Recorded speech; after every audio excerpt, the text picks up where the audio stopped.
નમસ્કાર મિત્રો, હું ગોપાલ ઇટાલિયા। આજે ભાજપ અને કોંગ્રેસના નકલી ખેડૂત પ્રેમી નેતાઓની બે વાત સાવ ટૂંકમાં મારે કહેવી છે। પહેલી વાત કે ભાજપના પ્રદેશ પ્રમુખ ગઈકાલે અથવા પરમ દિવસે અથવા ગમે ત્યારે મેં તો એક વિડીયો જોયો, એમાં એવું બોલે છે કે ભાઈ દિલ્હી અને પંજાબથી આવેલા લોકો ખેડૂતોના મસીહા બનવાની કોશિશ કરે છે। ભાઈ, ગુજરાતમાં વર્ષોથી ખેડૂતોએ જેને મત આપ્યા છે એ લોકો જો ખેડૂત ઉપર દંડા ચલાવે તો દિલ્હી અને પંજાબના નહીં, આખા ભારત દેશના નેતાઓ અહીંયા આવશે અને ખેડૂતોના હામી બનશે। એમાં કંઈ ખોટું નથી। એટલે ખેડૂતોને આ છેલ્લા ઘણા દિવસોથી માવઠું થયું, સરકાર મીટિંગ ઉપર મીટિંગ, ફોટા ઉપર ફોટા, વિડીયો ઉપર વિડીયો બનાવે છે, પણ નક્કી કરી શકતા નથી કે સહાય કેટલી ચૂકવશે, ક્યારે ચૂકવશે, કોને ચૂકવશે, કેવી રીતે ચૂકવશે।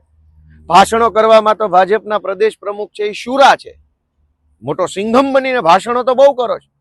જાઓ જોઈને તમારી સરકારોને કહો કે કેટલા રૂપિયા આપવાના છો, હેક્ટર દીઠ કેટલા, એકર દીઠ કેટલા, વીઘે કેટલા, નુકસાની કેટલા ટકા ગણશો, 100% ગણશો, 80, 90, 85 શું કરશો? કશું જ કંકોડાની ખબર નથી અને ભાષણો કરે છે। આમ આદમી પાર્ટીનો વિરોધ કરે છે, આમ આદમી પાર્ટીને ગાળો દે છે। ભાજપના પ્રદેશ પ્રમુખની સાથે સાથે કોંગ્રેસના નેતાએ પાછા જોડાયા છે આમ આદમી પાર્ટીના વિરોધમાં। કોંગ્રેસના એક નેતાએ મારું નામ લઈને ચિલ્લાઈને એવું કીધું કે ગોપાલ ઇટાલિયાએ ઓછી માંગણી કરી વળતરની। દોસ્તો, આમ આદમી પાર્ટીની દિલ્હીમાં 10 વર્ષ સરકાર હતી ત્યારે 1 હેક્ટર દીઠ 50,000 રૂપિયાની સહાય આમ આદમી પાર્ટીની સરકાર ચૂકવતી હતી। હાલમાં જ્યાં પંજાબમાં આમ આદમી પાર્ટીની સરકાર છે ત્યાં પણ ખેડૂતોને કોઈ નુકસાન જાય તો 1 હેક્ટરના 50,000 રૂપિયા વળતર ચૂકવે છે। એટલે કે આમ આદમી પાર્ટી જેટલા રૂપિયા વાસ્તવિક રીતે બીજા રાજ્યમાં જ્યાં સરકાર હોય ત્યાં ચૂકવે છે એટલા જ રૂપિયા ચૂકવવાની માંગણી મેં અહીંયા કરી। ઓછા પણ નહીં, વધુ પણ નહીં। મેં ગુજરાતના ઇતિહાસમાં કોઈ દિવસ 1 હેક્ટરના 25,000 રૂપિયા પણ ભાજપની સરકારે નથી ચૂકવ્યા, ગુજરાતના ઇતિહાસમાં નહીં। મેં તો 50,000ની માંગણી કરી 1 હેક્ટરના। આંકડો તો 20,000 નોય નથી ને 25,000 નોય નથી। ગુજરાતના ઇતિહાસમાં ખેડૂતોને પાક નુકસાનીના 1 હેક્ટરના 25,000 ક્યારેય મળ્યા નથી। મેં માંગણી કરી અમારી આમ આદમી પાર્ટીની સરકાર જે રીતે ચૂકવે છે એ રીતની। કોંગ્રેસ વાળાને પેટમાં તેલ રેડાયું, 2 દિવસથી ઉપાડો લીધો છે કે ગોપાલ ઇટાલિયાએ ઓછી માંગણી કરી ને દાદાનો દરબાર ને આમ ને તેમ ને ફલાણું ઢેકણું। કોંગ્રેસ વાળાને મારી એટલી વિનંતી છે કે મારો વિરોધ કરે તમારું કે ગુજરાતનું કે ખેડૂતોનું, કોઈનું ભલું નથી થવાનું। મારો વિરોધ કરવાથી શું થશે?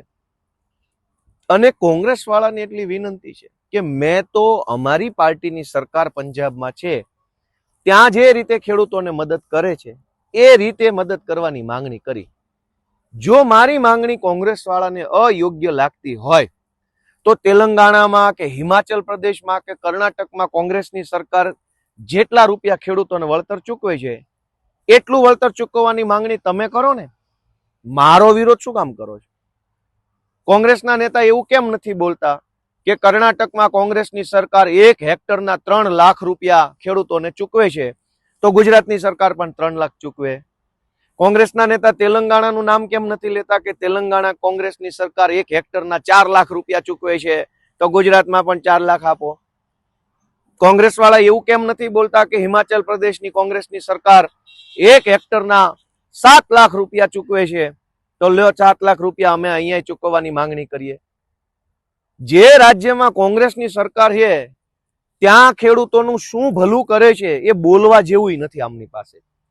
અને વિરોધ મારો હાલે છે। મારો વિરોધ કરવાથી ગુજરાતની જનતાને કે ખેડૂતોને શું ફાયદો છે? મેં એમ કીધું કે અમારી પાર્ટીની સરકાર જેટલા આપે છે એટલા ગુજરાતની સરકાર આપે।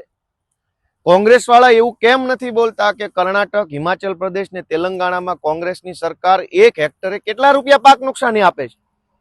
તમારી સરકાર 2 લાખ આપતી હોય તો ગુજરાતમાં 2 લાખ માંગો। અમારી સરકાર 50,000 આપે છે તો મેં 50,000 માંગ્યા।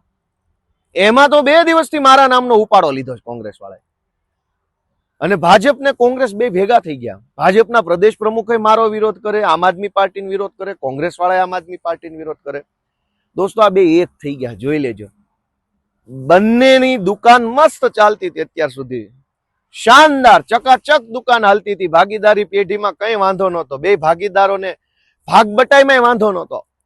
જ્યારથી આમ આદમી પાર્ટીને વિસાવદરના ખેડૂતોએ આશીર્વાદ આપ્યા, જ્યારથી મને ધારાસભ્ય બનાવ, ત્યારથી બેયના પેટમાં તેલ રેડાણું. રોજ જાગીને ભાજપે આમ આદમી પાર્ટીનો વિરોધ કરે, કોંગ્રેસે આમ આદમી પાર્ટીનો વિરોધ કરે. ભાજપ એ ભૂલી ગઈ કે સત્તામાં છે, કોંગ્રેસ એ ભૂલી ગઈ કે હમણાં સુધી તો તમે જ વિપક્ષમાં હતા. બે ભેગા થઈ ગયા અમારો વિરોધ કરે છે. મિત્રો, આ વાતને ઓળખજો. કોંગ્રેસના મિત્રોને વિનંતી કે મારો વિરોધ રહેવા દો બાપા. તમે તમારી પાર્ટીની સરકારો જે રાજ્યમાં છે ત્યાં શું કલ્યાણ કર્યું, શું ભલીવાર કરી છે એ ગુજરાતની જનતાને જણાવો. અમે ભાજપનો વિરોધ કરી રહ્યા છીએ. ભાજપના પ્રદેશ અધ્યક્ષને વિનંતી છે કે તમારે અમારું નામ લેવાની જરૂર નથી બાપા. નવા બન્યા છો, ગુજરાતમાંથી ડ્રગ્સ બંધી કરાવો, દારૂબંધી કરાવો. ગુજરાતની રોડોની હાલત તૂટેલી છે, આખા ગુજરાતમાં 1.5 ફૂટના ખાડા છે, એનું કંઈક કરો. તમારે અમારો વિરોધ કરવાની જરૂર નથી. સરકાર તમારી પાર્ટીની છે, ભાજપની. કંઈક કામમાં લાગો, તમારાથી થઈ શકે એમ છે, હજુ તમે સરકારમાં છો ત્યાં સુધી. એટલે ગુજરાતના સૌ વડીલોને, યુવાનોને વિનંતી છે કે આ બંને જો ભેગા થઈ ગયા છે એની ઉપર નજર રાખજો. જય જય ગરવી ગુજરાત.